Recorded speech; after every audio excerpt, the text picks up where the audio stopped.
غلام مصطفیٰ نیا army chief کب مقرر ہوں گے، کب نوٹیفکیشن ہوگا؟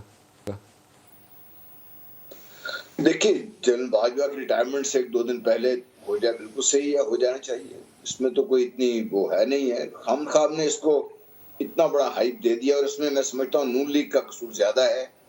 انہوں نے اس کو اتنی بڑی ہائپ دے دی، جو مختلف انہوں نے بیانات دیے اس بارے میں. تو آرمی چیف تو جو بھی بنے گا وہ پاکستان آرمی کا آرمی چیف ہوگا. تو وہ تو کسی سیاسی پارٹی کا، جو پہلے بھی دیکھیے نون لیگ کا میرا خیال سب سے سر یہ جن سیاسی لوگوں کو یہ خواہش ہوتی ہے نا وہ کہ ہمارا ساڈا بندہ، یہ جن کی یہ خواہش ہوتی ہے وہ بہت خام خیالی میں مبتلا لوگ ہیں، جن کا یہ خیال ہے کہ آرمی چیف ساڈا بندہ ہوتا ہے. آرمی چیف ہوتا ہے بس. یہ بات جس دن سمجھ آ گئی نا تو یہ اس کھیڑ سے سارے نکل جائیں گے. جی بالکل صحیح بات ہے. اور پھر دیکھیے اس میں ظلم کیا ہو رہا ہے. لیکن سر ایک سوال ہے اس کے اوپر، جنرل باجوہ نے 29 کو ریٹائر ہو جانا ہے. ایکسٹینشن تو اب آپشن نہیں ہے. یہ آپ کنونس ہیں اس کے اوپر کہ ایکسٹینشن آپشن نہیں ہے؟ تو نئے چیف کی نومینیشن اب ہو نہیں جاتی ہے کہ آج 9 تاریخ تو ہوگی.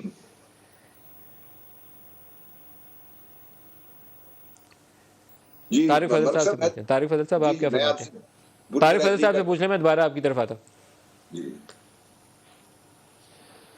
ملک صاحب ویسے تو میرے سے بہت تجربہ کار ہیں جنرل صاحب ظاہر ہے، اور سینئر ترین افسر ہیں فوج کے، وہ میرے سے بہتر آپ کو رائے دے سکتے ہیں، دی انہوں نے.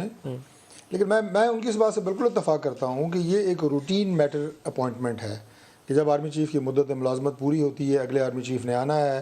اس کے لیے جو سینئر ترین 5 نام ہیں، 6 نام ہیں، 4 نام ہیں، وزارت دفاع کے ذریعے سمری پرائم منسٹر کے پاس آتی ہے، اور پرائم منسٹر جو ہے، کیا وہ سمری آئی ہے؟ ابھی تک نہیں آئی. ابھی تک یہ پروسیس سٹارٹ نہیں ہوا. اور خیر اس میں کوئی دیر بھی نہیں لگتی ظاہر ہے، مگر یہ تو ایک دن کی بات بھی ہو سکتی ہے.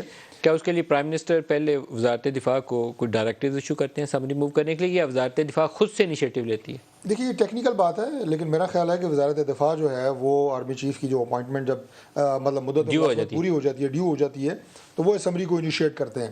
لیکن آپ بات کریں نا ایکسٹینشن، جنرل صاحب نے بھی کہا کہ نہیں ہونی چاہیے. بات میں آپشنز کی کروں گا. آپشنز دونوں موجود ہیں.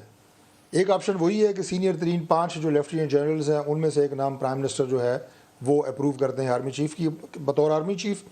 دوسری آپشن جو ہے وہ آپ کے قوانین میں پاکستان کے جو آرمی چیف کی اپوائنٹمنٹ یا ایکسٹینشن، اور اس کے لیے جو ایکٹ بھی اسی اسمبلی سے آپ کے خیال میں ایکسٹینشن کی کنسیڈریشن ابھی بھی ہو سکتی ہے؟ سر میں آپشن کی بات کر رہا ہوں. نہیں، آپ کا یہ کہنا بڑی امپورٹنٹ پولیٹیکل اسٹیٹمنٹ ہے. آپ یہ کہہ رہے ہیں کہ پولیٹیکل آپشن موجود ہے. میرا پوائنٹ آف ویو ہے کہ یہ آپشن کبھی ہونی نہیں چاہیے. آپ کہہ رہے ہیں یہ آپشن ہے. آپ یہ کہہ رہے ہیں کہ دیکھیں الفاظ کا تھوڑا سا کلیئرٹی ہونی چاہیے. آپ کہہ رہے ہیں آپشن ہونی نہیں چاہیے، لیکن میں یہ کہہ رہا ہوں کہ دونوں آپشنز پاکستان میں اس وقت آرمی چیف کی اپوائنٹمنٹ یا ایکسٹینشنز کے حوالے سے موجود ہیں لا کے اندر. کیا پولیٹیکل کنسیڈریشن بھی ہے؟ وہ اس وقت میرا خیال ہے کہ میں اس پوزیشن میں نہیں. نواز شریف صاحب اس کا جواب دیں گے جہاں شہباز شریف کی ملاقات جاری ہے لندن میں. اس وقت وہ باتیں کہاں ہو رہی ہیں یا نہیں ہو رہی. جنرل غلام مصطفیٰ، نواز شریف اور شہباز شریف لندن میں ملاقات کر رہے ہیں، اور میرے خیال میں 1 پوائنٹ ایجنڈا اس میں یہ ہوگا، اور دوسرا یہ ہوگا کہ کب الیکشنز میں جانا ہے. 2 پوائنٹس بڑے امپورٹنٹ ہیں. نئے چیف کی تعیناتی، کیا ایکسٹینشن ہونی چاہیے یا کبھی بھی نہیں ہونی چاہیے؟ میرا اصول جو مجھے سمجھ آتا ہے کہ کبھی بھی ایکسٹینشن ٹیبل پہ نہیں ہونی چاہیے. یہ فوج کو آپ سیاست میں ملوث کر دیتے ہیں اس معاملے میں. یہ بہت جو تجربہ ہے بہت تلخ ہے، اس میں نہیں ہونا چاہیے ایکسٹینشن. اچھا، ویسے آپ کی اس بات سے ایک میں اتفاق ضرور کروں گا کہ پھر آپ سسٹم ایسا بنا دیں کہ ایکسٹینشن کی آپشن ہی ختم کر دیں. ہاں، نہیں ہونی چاہیے بائی لا. پھر آپ اس پہ آ جائیں. نہیں، کیونکہ بات آپشن کی ہو رہی ہے، تو میں نے کہا اس وقت وہ آپشن تو زندہ ہے، موجود ہے کاغذوں میں. قانون ہی پھر ایسا بنا دیں تاکہ کوئی ایکسٹینشن نہیں ہے. ہر آرمی چیف نے آنا ہے، مدت ملازمت پوری کرنی ہے، and he has to go, اور نئے آنا ہے. تاکہ یہ جو ابھی بات کی تھی نا عمران خان، اور وہ ایک خفیہ ملاقات کے بعد انہوں نے کہا تھا کہ وہ آفر کی کہ آپ لامتناہی، بلکہ یہ D G I S I نے پریس کانفرنس کے اندر کہا تھا کہ انہوں نے کہا تھا لامتناہی مدت کے لیے آپ ایکسٹینشن لے لیں. تو یہ اٹ اماؤنٹس ٹو، میں سخت لفظ ہے لیکن it amounts to a political bribe, کہ میں آپ کو ایکسٹینشن دیتا ہوں تو آپ ان کی حکومت گرا دیں، میری بنا دیں. یہ کبھی ہونا ہی نہیں چاہیے.